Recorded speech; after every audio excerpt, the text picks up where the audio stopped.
Praise the Lord. இந்த நாளிலும் கூட உங்களை சந்திப்பதை குறித்து மிகுந்த மகிழ்ச்சி அடைகிறேன். புதிய நாள், கர்த்தர் செய்தபடி நாளை கர்த்தரை ஸ்தோத்தரிக்கிறேன். இந்த நாளில் கூட ஒரு வார்த்தையை தியானிப்போம். அது சங்கீதம் 52 அதனுடைய முதல் வசனத்திலே சொல்லப்பட்டிருக்கிற வார்த்தை, பலவானே பொல்லாப்பில் ஏன் பெருமை பாராட்டுகிறாய்? தேவனுடைய கிருபை எந்நாளும் உள்ளது. இந்த நாளிலே எதை குறித்து நாம் பெருமை பாராட்ட வேண்டும் என்றால், தேவனுடைய கிருபையை குறித்து மாத்திரம் நாம் பெருமை பாராட்டணும். நம்முடைய பலமோ, நம்முடைய முயற்சியோ, நம்முடைய திறமையோ, நம்முடைய சுயமோ, நம்முடைய மாம்சமோ எதுவுமே இல்லைங்க. இந்த உலகத்துல வாழணும்னா தேவனுடைய கிருபை மட்டும்தான் வேணும்.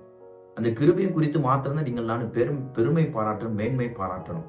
இன்னொரு வசனம் இப்படியாக சொல்லப்பட்டிருக்கிறது, சிலர் ரதங்களை குறித்தும் சிலர் குதிரைகளை குறித்தும் மேன்மை பாராட்டுகிறோம். நாங்களோ எங்கள் தேவனாய கர்த்தரை குறித்து மேன்மை பாராட்டுகிறோம். அவர்கள் முறிந்து விழுந்தார்கள், நாங்களோ எழுந்து நிமிர்ந்து நிற்கிறோம். பாருங்க, பலவான்கள் தன்னுடைய பலத்தை நம்பினால் முறிந்து போவார்கள்.